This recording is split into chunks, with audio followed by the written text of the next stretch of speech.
Salut à tous et bienvenue dans ce numéro de À l'affiche consacré à l'actu cinéma. Christian Bale, Bradley Cooper, Amy Adams, Jennifer Lawrence, casting en or pour American Bluff, le grand favori des prochains Oscars. Et puis la voleuse de livres nous plonge au cœur de la Seconde Guerre mondiale. Une jeune fille se réfugie dans ses romans pour échapper à la mort. Enfin, ballon rond et humour belge dans les rayures du zèbre. Benoît Poelvoorde y joue un agent de footballeur dépressif en Côte d'Ivoire.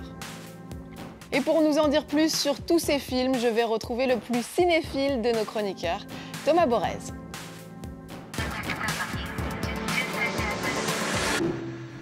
Bonjour Thomas. Bonjour Louise.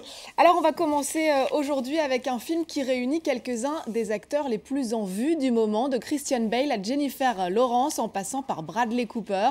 American Bluff de David O. Russell, cette histoire d'une arnaque dans les années 70 qui a recueilli, Thomas, une pluie de nominations au prochain Oscar. Une pluie diluvienne, 10 nominations, c'est incroyable. Voilà, alors on est dans les 70s et un couple d'escrocs va être recruté par le FBI pour confondre un homme politique véreux. Alors ce scénario est inspiré d'une histoire vraie, mais comme ici tout n'est que faux semblant, on ne sait pas, la réalité se dissimule constamment. Les interprètes, eux, n'ont pas hésité à forcer la nature. Regardez. Everybody thought, oh, Richie DeMaso's gonna stay in the office. I'm outside on the field. I got people working for me. My ideas. I'm running the show. I'm the quarterback, and I'm not gonna settle. It's not for me to say. He wasn't necessarily in good shape, and he had this comb-over that was rather elaborate. He had this confidence that drew me to him. Life is ridiculous. And you know that I would never say anything bad about your father in front of you, but your father is a sick son of a bitch. Daddy's a sick son of a bitch? Don't repeat that. But yes. Voilà, en effet, Christian Bale complètement méconnaissable avec ses kilos en trop. Et j'imagine que le standing de ce casting 4 étoiles fait beaucoup à ce côté film de bande qu'on connaît chez David O. Russell. Ben oui, parce que là, il réunit en fait presque l'intégralité de son casting de ses deux précédents films, The Fighter et le mélo Happiness Therapy. Et donc, il s'amuse avec ses comédiens. Et du coup, le sujet devient presque secondaire. C'est surtout avec ses comédiens, il les transforme, il les maquille. C'est assez jubilatoire. Ouais, alors, on parlait justement du côté bedonnant un peu de Christian Bale. Eh bien, que ce soit lui ou Bradley Cooper, ils sont tous les deux loin des rôles de séducteurs qu'ils occupent généralement. Bradley Cooper joue un petit flic, fils à maman. Écoutez-le nous parler de ce rôle à contre-emploi et dans la langue de Molière, s'il vous plaît. Petit garçon, tu sais, il est quelqu'un qui veut sortir de sa maison où il habite avec sa mère. On a essayé de créer un personnage qui n'est pas blanc et noir, mais quelqu'un qui a beaucoup de dimensions, beaucoup de couleurs. Mais ouais, j'étais tellement content, tellement excité à jouer avec tous les autres acteurs. Christian Bale, j'étais tellement content. Voilà, Bradley Cooper a retrouvé à l'affiche de American Bluff. Le film dure 2h15, mais on ne s'ennuie jamais parce que David O. Russell joue comme ça avec les sous-intrigues. Absolument, ça va à 200 à l'heure. Effectivement, il passe d'une illusion à une autre, d'un genre à l'autre, donc on est presque perdu, mais c'est ce qui fait aussi le plaisir de ce film. Mais malgré tout ce capharnaüm, il est question de choses essentielles, d'amour, d'amitié, comme nous l'a dit le cœur gros, le cœur d'artichaut David O. Russell. On l'écoute. Au cœur du film, il y a une histoire d'amour, et c'est très important pour moi. C'est l'histoire d'amour entre Irving et Sidney, et la brève histoire d'amour entre Richie et Sidney, et l'amour vacillant du mariage difficile entre Irving et Rosalind, et en fait, aussi l'amitié entre Irving et Carmine. Voilà, donc de beaux sentiments également. On va complètement changer d'époque avec La voleuse de livres, un drame sur fond de Seconde Guerre mondiale. Une petite fille en Allemagne, donc sous le régime nazi, essaie de dérober des livres qui sont promis à la destruction par les nazis, les lit chez elle et apprend à lire comme ça, voilà. Et un jour, dans la cave de sa maison, un juif réfugié va venir, et donc une histoire d'amitié perturbée forcément par l'histoire va avoir lieu. Sortez les violons et les mouchoirs, regardez les images de ce film. Hans Huberman.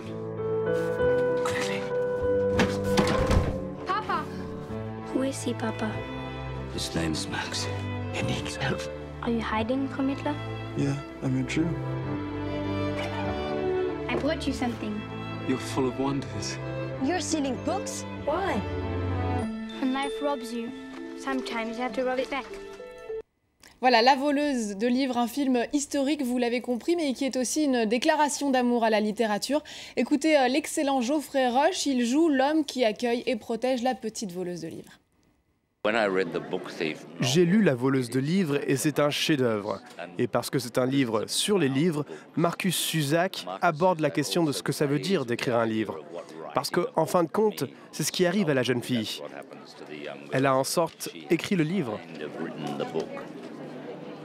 Voilà, la Seconde Guerre mondiale qui est une machine à fiction inépuisable. Dans les prochaines semaines, 2 autres films ont pour toile de fond cette période de l'histoire. Oui, c'est curieux parce qu'on fête les 100 ans de la Première Guerre mondiale, 1914-2014, et pourtant c'est toujours la Seconde Guerre mondiale qui est à la cote dans la fiction. Dans les romans, il n'y a pas une rentrée littéraire sans un livre sur la question. Et justement, vous l'avez dit, 2 films sortent. Le très attendu Monuments Men de George Clooney, qui sera présenté à la prochaine Berlinale, qui commence le 6 février prochain, avec Jean Dujardin, une histoire faite de trafic sur le trafic d'art par les nazis, et Diplomatie, un film français de Volker Schandorf, face à face entre Nils Arestrup et André Dussolier, qui est une adaptation théâtrale autour de la destruction de Paris. Voilà. La pièce était déjà géniale, on a hâte de voir ça sur grand écran. Direction maintenant la Côte d'Ivoire et la Belgique, avec les rayures du zèbre de Benoît Mariage, avec Benoît Poelvoorde en agent de footballeur dépressif. Ouais, dépressif et un petit peu véreux. Alors lui, il officie en fait en Côte d'Ivoire, à Abidjan précisément, où il essaie de repérer la perle rare et donc le ramener ensuite au pays. Il va la trouver en la personne d'un jeune footballeur il va lui promettre monts et merveilles, le ramener en Belgique. Malheureusement, tout ne va pas se passer comme prévu. Regardez les images. Vous voulez de l'argent? Ben maintenant, c'est moi son père. Allez. C'est pour fêter ton entrée chez les zèbres. Bien. Je crois que je suis enceinte. Qui te dit que c'est moi? Je suis pas le premier à visiter la grotte quand même, hein? T'as reconnu un petit spermatozoïde avec une moustache? Tu l'aimes vraiment? Donc apprends-lui à t'aimer.